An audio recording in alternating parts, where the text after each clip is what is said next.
Ei, som, 1, 2, som, e, 1, 2, som, e, 1, 2, som, 1, 2, som, e, bom dia, amém?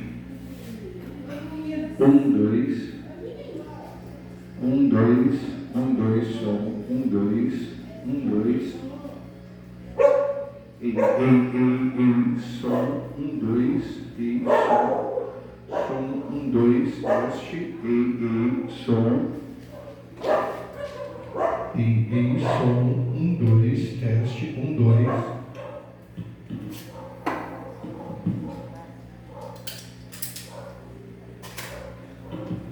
e, 1, 2, som, teste, e, 1, 2, 1, e, 1, 2, som, teste.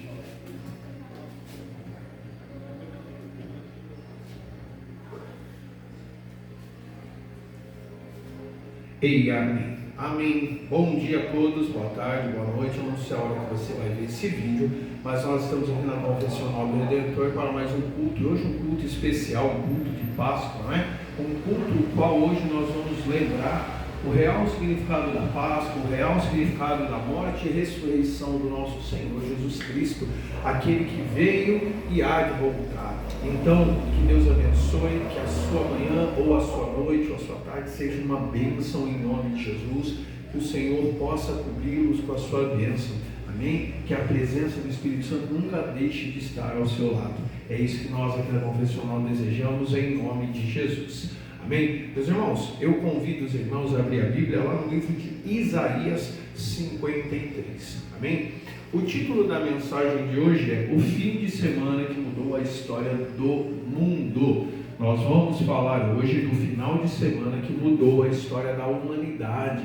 Isso mesmo, porque depois da morte de Jesus, todos pensaram que ele tinha deixado a sua presença, que ele tinha falhado. Todos pensaram que a morte tinha vencido. Todos pensaram que aquelas pessoas que o acusaram tinham razão. Mas mal sabia eles que tudo isso era parte de um plano, e um plano redentivo de Deus. Deus, em sua soberania, decidiu, e ali Jesus se entregou por vontade própria, por amor a nós. Então, a partir do momento que Jesus decidiu e fez tudo isso, a história da humanidade se dividiu em duas. É isso mesmo, a história da humanidade está dividida em antes de Jesus e depois de Jesus. Tudo mais que vem no meio do caminho é discussão, mas a história se dividiu em dois e é sobre isso que nós vamos falar, amém? Vamos lá, Isaías 53, ele diz assim: quem creu em nossa pregação e a quem foi revelado o braço do Senhor? Porque foi subindo como renovo perante ele, e como raiz de uma terra seca. Não tinha aparência nem formosura. Olhamos-no, mas nenhuma beleza havia que nos agradasse.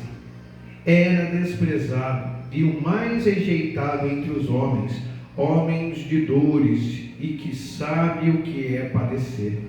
E como um de quem os homens esconderam o rosto, era desprezado e dele não fizemos caso. 4. Certamente ele tomou sobre si as nossas enfermidades e as nossas dores, levou sobre si, e nós o reputávamos por aflito, ferido de Deus e oprimido. Mas ele foi transpassado pelas nossas transgressões e moído pelas nossas iniquidades. O castigo que nos traz a paz estava sobre ele, e pelas suas pisaduras nós fomos sarados. Irmão do céu, eu não sei vocês o que percebem ao ler esse texto, mas lendo uma profecia de Isaías, muito tempo antes da vinda de Jesus, você ouvindo uma profecia de Isaías dizendo que alguém tomaria o seu lugar e que alguém morreria por você da forma que Jesus morreu. Isso é de partir, meu irmão, é de fazermos refletir sobre a vida que temos e a vida que nós levamos. Sim, porque alguém morreu. Você sempre quis que alguém morresse em seu lugar e ele morreu. Ele foi transpassado, ele foi desfigurado, ele foi morto por amor. É isso que ele fez. Então, qual a vida que nós levamos? Qual a vida que nós devemos viver? Amém? Olha, deixa eu te falar um negócio. Eu fico tentando entender como é que uma morte causada lá no Império Romano se tornou o evento mais determinante da história. Como é que uma morte que ocorreu lá no Império Romano se tornou o império mais determinante da história? Porque a partir do momento que a morte de Jesus ocorre, existe uma ruptura, ou seja, se rompeu. Dois lados foram criados. Sim, dois lados. Porque o lado daqueles que iam crer em Jesus e o lado daqueles que iriam mentir e odiar Jesus para sempre. Então nós temos aqui uma grande divisão. Houve uma ruptura na história da humanidade, que eles achavam que era de uma forma e Deus vem e transforma aquela história.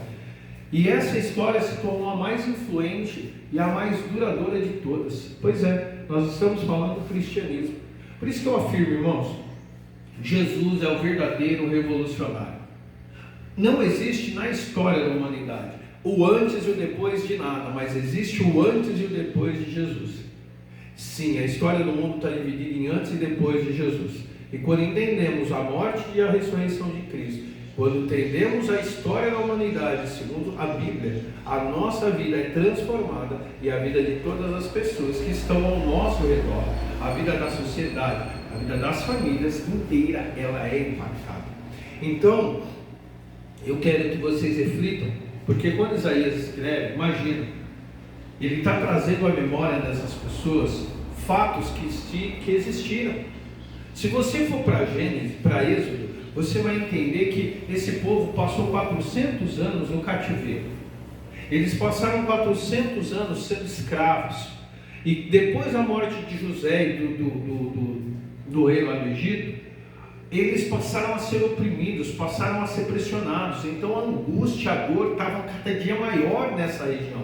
Eles estavam passando por fadigas cada vez maiores. E eles estavam ali angustiados, clamando e gritando ao Senhor. Mas olha que coisa, Deus falou para eles: eu vou livrá-los dessa situação. Eu vou livrar você dessa situação.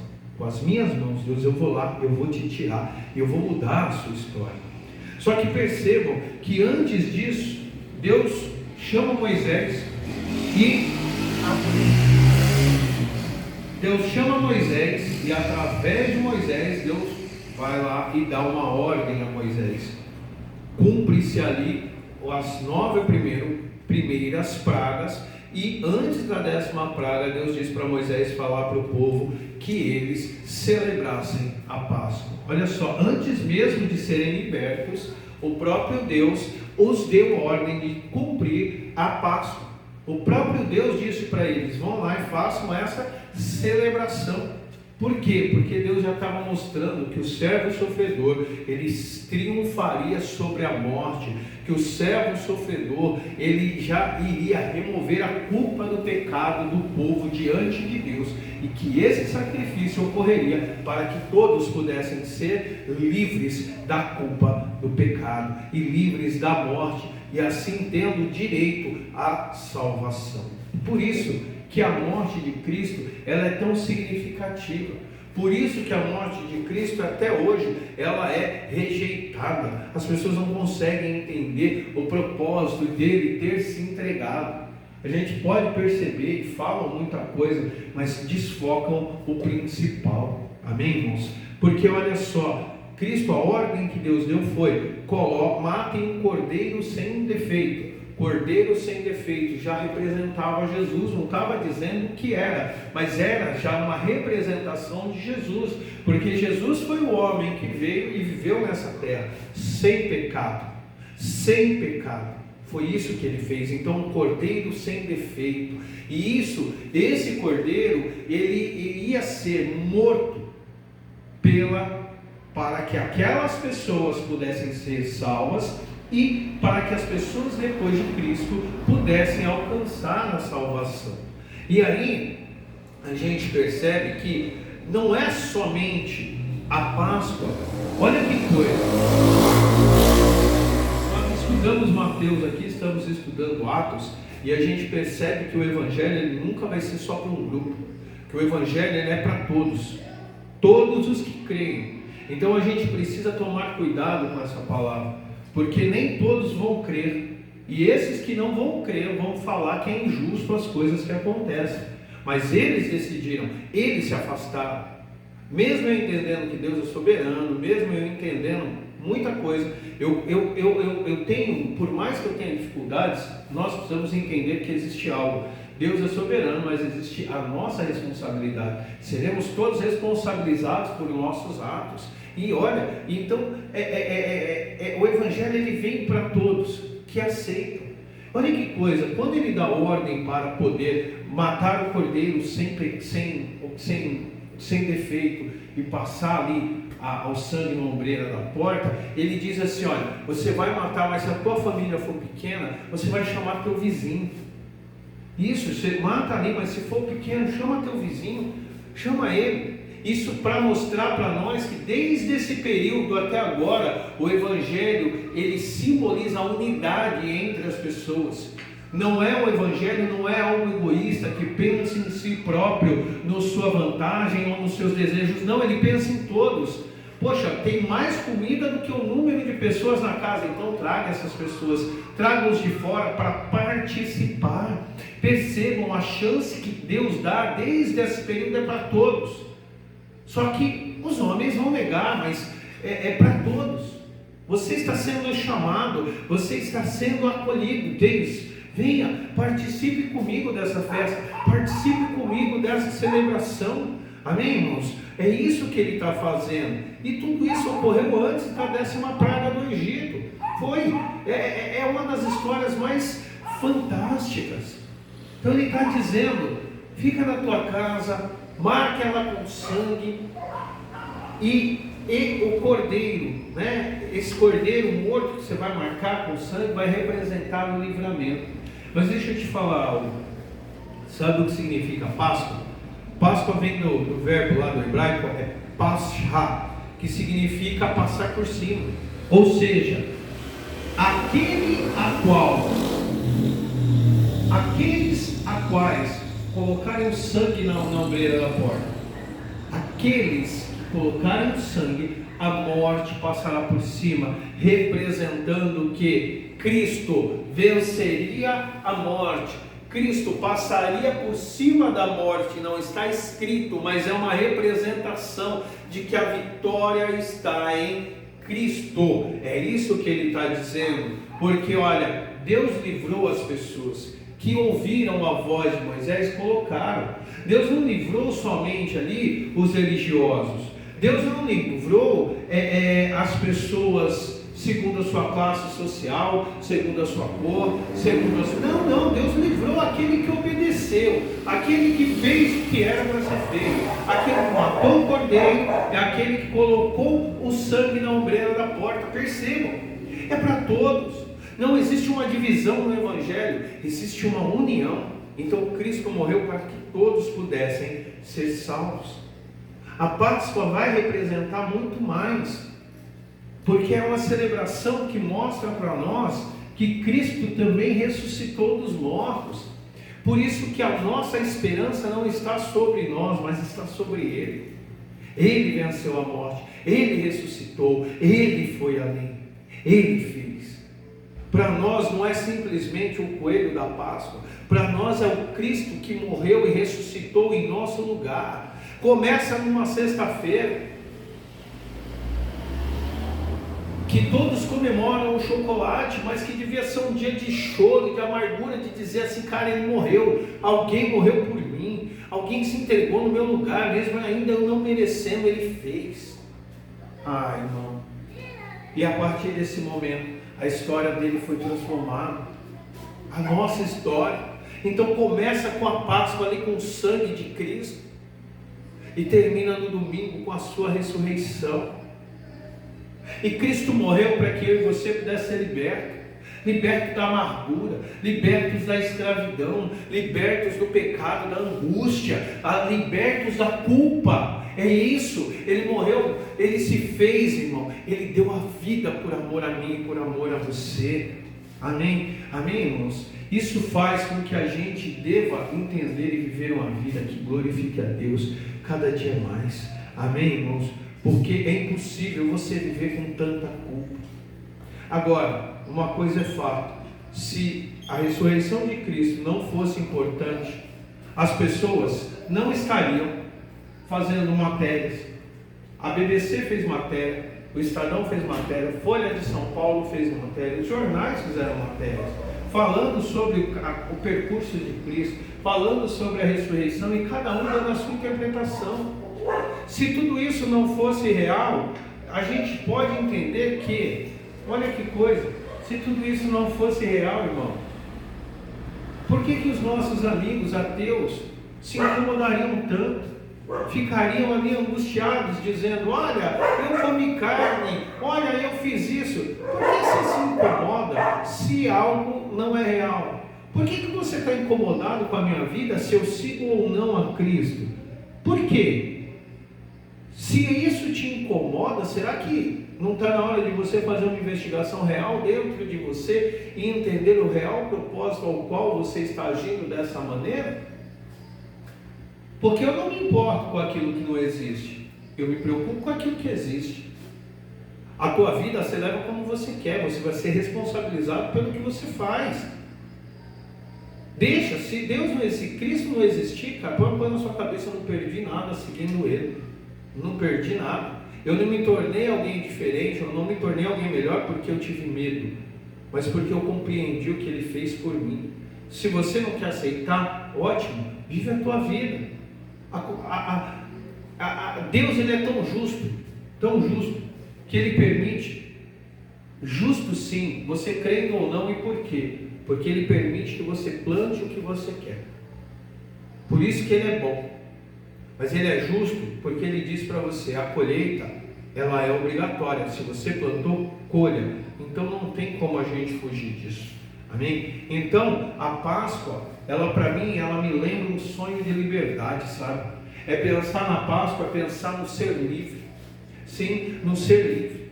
Mas eu entendo que acreditar que você realmente é livre é difícil. E não é fácil acreditar que você é livre, porque nós estávamos presos no pecado.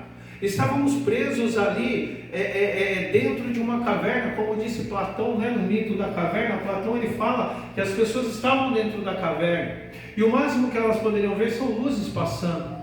Mesmo que alguém saia da caverna e retorne para contar para elas que aquilo ali é uma pequena parte do todo que existe, elas não vão acreditar, elas vão matar essa pessoa e falar: sai daqui, eu vou querer ficar aqui. As pessoas estão presas no pecado, então como é que elas vão entender o que é ser livre? Como é que ela vai entender que alguém amou a ponto de se entregar por ela? Como que ela vai entender? Ela não consegue, né? Porque a maioria de nós vai dizer assim: não, mas essa é a minha vida. Eu nasci assim, eu vou morrer assim. Não vai mudar nada não. A pobreza, a miséria, o pecado, não, tudo isso aí faz parte da minha vida. Eu não vou conseguir sair disso não. E por que as pessoas falam isso? Porque já está institucionalizado dentro delas. Institucionalizado dentro de cada uma dessas pessoas. É como se você vivesse preso sua vida inteira. Imagina que a pessoa passou a vida inteira dentro de uma cadeia, preso. Ela não consegue mais enxergar uma vida fora daqueles muros. Se ela passou 20, 30, 40 anos de sua vida dentro daquele lugar, o que ela vai fazer lá de fora? Ela não sabe mais o que é ser livre, ela não sabe mais o que é viver fora daquele contexto de pecado. Ela está presa. Eu disse o pecado, mas se eu uso alguém que está na cadeia, é a mesma coisa. A pessoa passa tanto tempo presa que ela não consegue mais viver uma vida fora dali. Ela não se enxerga mais longe daquele lugar. Para ela é impossível. Ela fica numa situação ao qual ela diz assim: eu vou fazer o que do lado de fora? Não tem o que fazer, ela não consegue se enxergar mais livre. Assim como nós, muitas vezes, não conseguimos nos enxergar livres do pecado, livres de uma vida de destruição, nós não conseguimos. Mas é isso que Cristo quer dar para nós, uma vida de liberdade. É isso que a cruz de Cristo representa. É difícil a gente crer, mas é isso que ela representa. É aquela rude cruz. Você sabe que aquela cruz cheia de suor, cheia de sangue, ela é sinônimo de liberdade.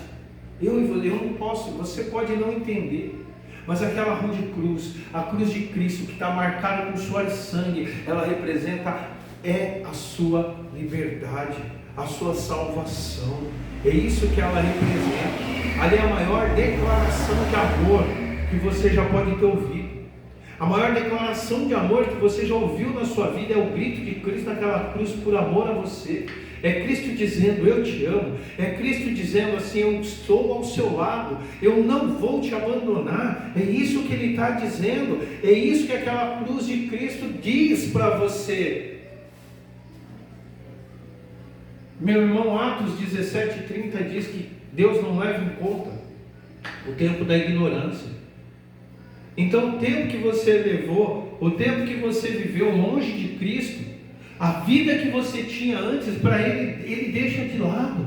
Ele não leva em conta o tempo da ignorância. Ele não leva mais em conta. Mas Ele te chama para uma nova vida. Ele chama você, viva uma vida nova. Venha como está, mas não permaneça como está. É isso que a cruz de Cristo diz. Venha como está, mas você vai ser transformado pelo Evangelho de Cristo. Amém, irmãos? Por isso que eu afirmo, a cruz de Cristo, ela não foi resultado do egoísmo humano. A cruz de Cristo foi uma decisão do próprio Cristo, do próprio Deus, de morrer no meu e no seu lugar, para que a gente pudesse viver. João 10:18, ele diz: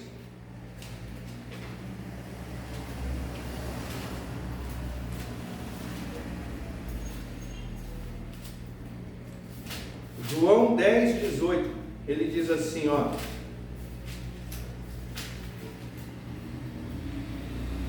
ninguém a tira de mim, pelo contrário, eu espontaneamente a dou. Tenho autoridade para entregar e também para revê-la. Este mandamento recebi do meu Pai. Pronto, ninguém tirou a vida de Cristo. A morte de Cristo não foi um ato político. Pode até fazer parte, mas não foi um ato político. Com a vontade dele de se entregar. Ele decidiu. Ele decidiu morrer no meu e no seu lugar. Ele decidiu mudar e transformar a nossa história em um nome de Jesus. Amém? Então, quando nós nos livramos do pecado, nós nos sentimos muitas vezes insignificantes, nós nos sentimos mortos e cansados, e aí a gente já não tem mais esperança. Então nós olhamos e dizemos assim, olha, vou morrer. É a vontade que nós temos, a vontade de morrer, mas morrer para quê? Para o mundo, e viver para Cristo. Essa é a vontade que fique reinando dentro de nós depois que nós conhecemos a Cristo, depois que nós entendemos o seu sacrifício. Por isso que a cruz de Cristo ela é ofensiva, porque muitos de nós temos um hábito de nos achar bons, nos achamos justos, e a cruz de Cristo mostra que nós somos pecadores e que nós precisamos da mão de Deus para que pudéssemos ter uma vida transformada. E isso ofende as pessoas, isso transforma a sua vida, e nós não queremos aceitar essa mudança. Por isso que nós nos sentimos incomodados. Billy Graham disse que o mundo não é perigoso porque tem bomba atômica. O mundo é perigoso por conta do coração dos homens que estão por trás da bomba atômica. Porque homens afastados de Deus são homens com o coração egoísta, avarento, o coração cheio de luxúria. São homens que já não se importam mais com o outro. Ele vai fazer o mal para você por prazer, porque ele vai falar, já que eu não vou chegar, eu também não quero que você chegue. Então ele vai querer o seu mal e a sua destruição. Ele mesmo sabendo que ele pode morrer, ele fala, não tem problema, eu morro, mas você vai junto. Esse é o problema da humanidade. É por isso que a cruz de Cristo é tão ofensiva, porque além de apontar o seu erro e o seu pecado, ela te chama para uma nova vida. É isso que nós lemos em Isaías 53. É isso que Cristo fez naquela cruz, quando Ele decidiu morrer no nosso lugar, quando Ele disse para mim e para você assim, eu me entrego. Eu vou me entregar, eu vou ser humilhado, eu vou ser transpassado, eu vou ser desfigurado, mas tudo isso por amor a você. A sua morte, o seu pecado, as suas enfermidades, a sua culpa, tudo isso Ele levou naquela cruz. E é isso que Ele fez. E é por isso que nós precisamos entender e viver uma vida que glorifique a Deus. Porque olha, Cristo foi crucificado.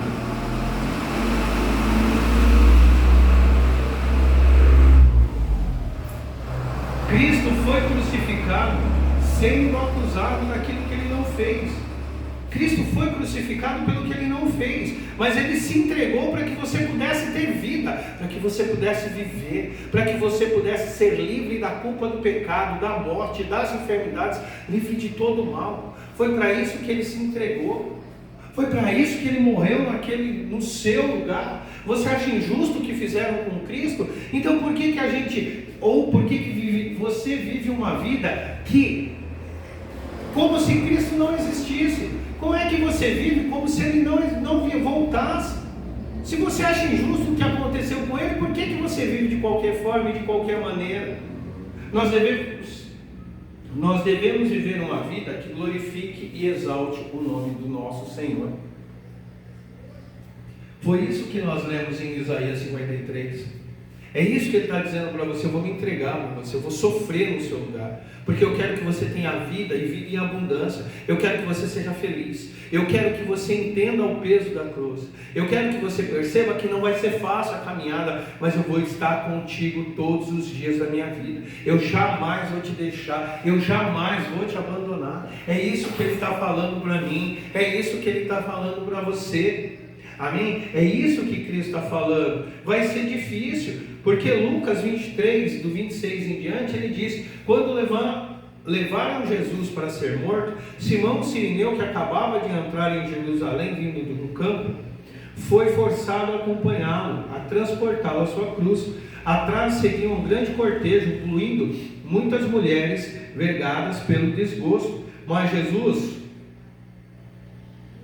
voltou-se e disse-lhes: filhas de Jerusalém, não chorem por mim. Olha o que ele está falando, olha como isso é sério. Não chora por mim não, eu tenho que passar por isso, eu vou passar por isso, porque eu desejei, eu me entreguei, eu vou fazer isso de forma voluntária, eu preciso fazer isso, para que vocês vivam, para que vocês possam ter a vida eterna, serem salvos, para que a morte, a enfermidade, para que nada disso reine para sempre em sua vida. Mas, ele disse assim: mas por vocês e pelos vossos filhos. Não chora por mim não, porque eu sei o que eu tenho que passar. A preocupação agora é com você e com os seus filhos. Aí ele diz: porque vem dias aí em que as mulheres sem filhos serão consideradas felizes. As pessoas começarão a clamar para as montanhas: caiam sobre nós, e as colinas escondam-nos, porque se a minha árvore viva me tratam assim, e quem não farão a vocês? Ele já estava dizendo: olha, eu tenho que passar por isso, mas eu preciso que vocês permaneçam firmes. Clamem, orem, busquem Deus todos os dias, busquem a presença do Espírito Santo, sejam cheios e fortalecidos, porque dias difíceis virão, vocês passarão. Olha o que eles estão fazendo comigo, olha o que eles estão fazendo comigo. Eu tenho certeza que se Jesus estivesse nos dias de hoje, nós faríamos o mesmo. Mas mesmo que foi feito lá atrás, nós faríamos hoje. E ele está falando: cara, vamos fazer isso comigo. Agora imagine o que eles podem fazer com vocês. Vocês acham que com vocês vai ser diferente? Não, então se fortaleçam. Mas fiquem firmes, porque eu disse que eu estaria com vocês e eu vou estar com vocês. Eu jamais vou te deixar, eu jamais vou te abandonar. Porque ele vai dizer: aquele que permanecer firme até o fim receberá a coroa da vida. Como ele disse lá em Josué: ser forte e corajoso, porque ele não vai nos deixar, ele não vai nos abandonar. A morte de Cristo na cruz representa a vida para você. Representa que você também passará por lutas e por dificuldades, mas representa mais do que isso, dizendo: ele está contigo, ele jamais te deixou, ele jamais te abandonou, ele vai cuidar de você. Por isso que nós temos que nos lembrar, irmão, a nossa morada não é aqui, a nossa morada é a Nova Jerusalém. A vida aqui é difícil, eu sei que é difícil, mas mais difícil é uma vida sem Cristo. Mais difícil é reconhecer que Ele morreu por mim e mesmo assim eu não quero estar na presença dEle, porque eu desejei estar longe de Cristo, porque eu quero viver a vida da minha forma e da minha maneira. mas Ele se entregou por você. E Ele está dando chance para que todos entreguem a vida para Ele, sejam transformados, sejam libertos, sejam curados. Ele quer que você venha e se entregue voluntariamente em amor a Ele. Olha o que Ele fez com você. Olha o que Ele sofreu. Ele decidiu se entregar, e mesmo no caminho de sua morte Ele disse: fique firme, virão dias difíceis, mas você não estará só. O Espírito Santo Consolador estará com vocês. Ele foi acusado do que ele não fez.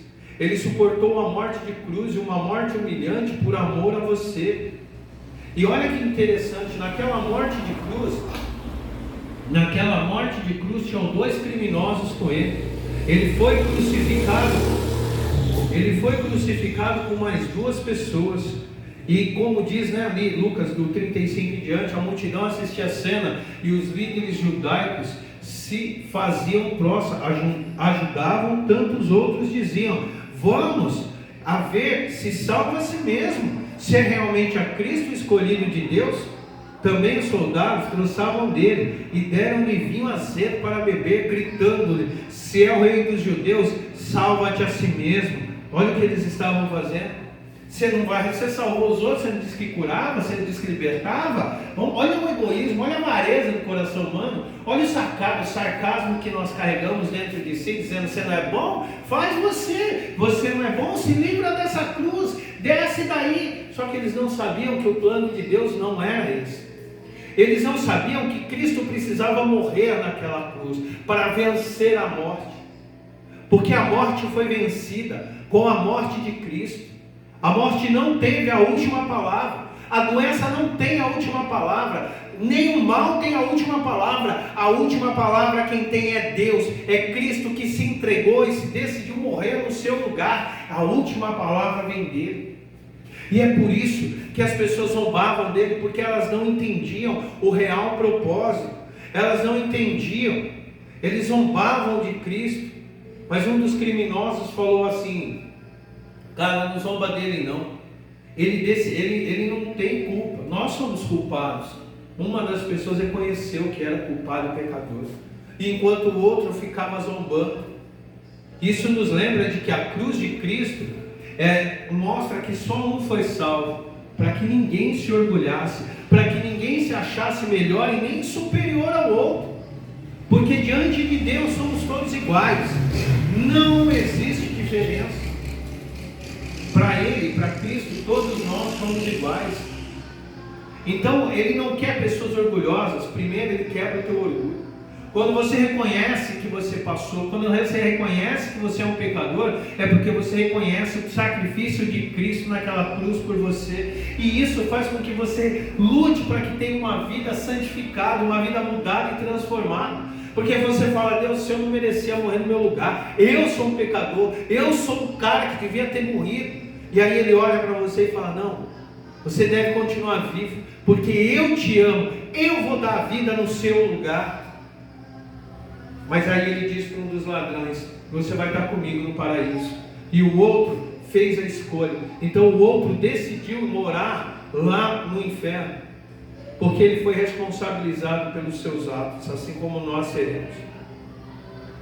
Porque pouca gente consegue compreender que a morte de Cristo é um plano de redenção, um plano redentivo, um plano de que alguém, de Deus, para que a humanidade pudesse ter salvação, para que a humanidade pudesse encontrar abrigo. Porque quando Cristo diz lá em Lucas 23, 46, Ele diz: Jesus diz com voz forte: Pai, entrego o meu espírito.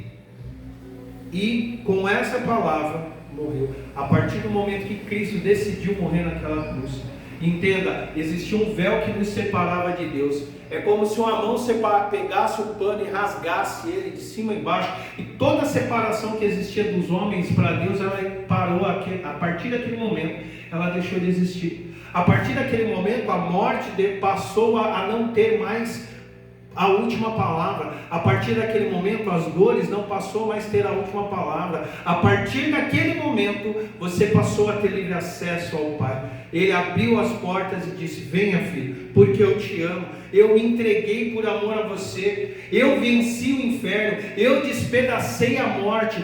Eu fiz por amor a você. É isso que a Páscoa vai significar para nós. A Páscoa vai significar para nós, mesmo quando nós não temos mais esperança, mesmo quando nós estamos a ponto de jogar tudo para cima, é Cristo dizendo: não joga não, porque eu estou com você, eu vou cuidar de você, eu vou estar do seu lado. A última palavra é minha, não é da situação. Eu decidi me entregar para que você pudesse ser salvo. Não existia salvação e não existe salvação fora de Cristo. Cristo morreu para que você fosse livre da culpa do pecado. O preço da sua liberdade é a morte de Cristo. E o que te dá esperança de uma vida melhor, o que te dá esperança de um futuro melhor, é o túmulo vazio. O túmulo vazio, Lucas 23, dos 50 em diante, você vai ver que o túmulo está vazio. Que o corpo de Cristo não está mais naquele túmulo. Ele está vivo, Ele ressuscitou, Ele venceu a morte. É isso que a palavra está nos dizendo. Que hoje, na sexta, nós choramos. Não deveria ser um dia de alegria, deveria ser um dia de tristeza. Porque nós estamos no dia lembrando da morte de alguém, da morte daquele que decidiu morrer no nosso lugar. Mas hoje é o dia da alegria, porque é o dia que Ele venceu a morte. É o dia que Ele aparece para os discípulos. É o dia que Ele diz, que Ele prova: eu estou aqui. A morte não me venceu. Eu venci a morte. Eu tirei a chave do inferno. Eu venci. É Cristo dizendo: eu venci. E se você estiver comigo, você também irá vencer. Eu entendo que a história da humanidade, a partir desse fim de semana, foi totalmente transformada.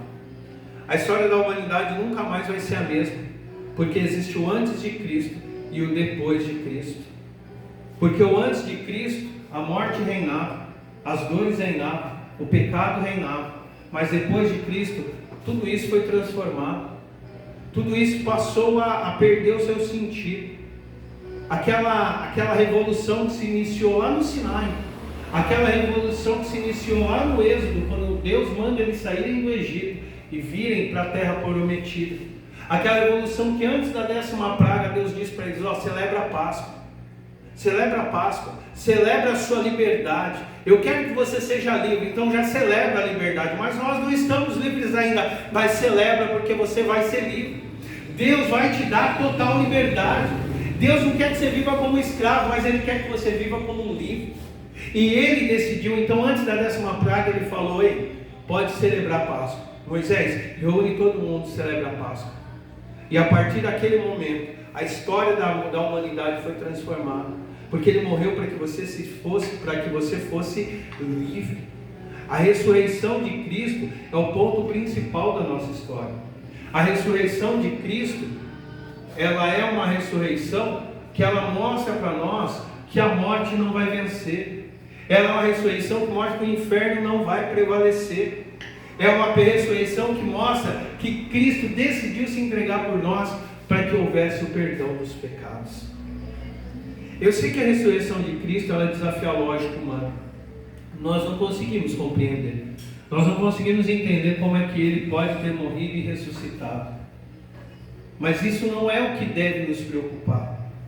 O que deve nos levar a pensar é: olha o que Ele fez por amor a mim. Olha o que Ele fez por amor a nós. E por isso nós devemos viver uma vida que glorifique e exalte o nome do Senhor. Ele morreu para que você fosse livre. Saia da prisão do pecado, saia da prisão do medo, da angústia, do desespero, da desesperança. Saia dessa prisão e creia, porque Ele morreu para que você pudesse ter vida, e vida em abundância. Ele morreu para que você pudesse desfrutar da salvação. Saiba que passará por momentos difíceis, mas tenha uma única certeza. Esses momentos difíceis não definem a sua vida. O que define a sua vida é o que Cristo fez. A morte dele naquela cruz foi para que você fosse livre, para que você tivesse liberdade. Então entregue a sua vida ao Senhor. Ele chama você a mudar de vida. Ele chama você a mudar a sua história. Ele diz para você, esse não é o seu fim. A última palavra é minha. Então vem como você está. Não, porque você não vai permanecer como você está. Você vai ser totalmente transformado e mudado pela palavra do Senhor, em nome de Jesus. Que Deus abençoe a sua vida. Que essa reflexão da Páscoa seja para você uma reflexão de vida. E que você entenda a importância que é a sua transformação. A importância que existe em você não temer. Permaneça firme. Não desanime, porque Cristo vai te dar a vitória. Vai te dar não, Ele já te deu. O que você vai fazer é tomar posse dessa vitória para que você possa desfrutar dela. Em nome de Jesus. Amém.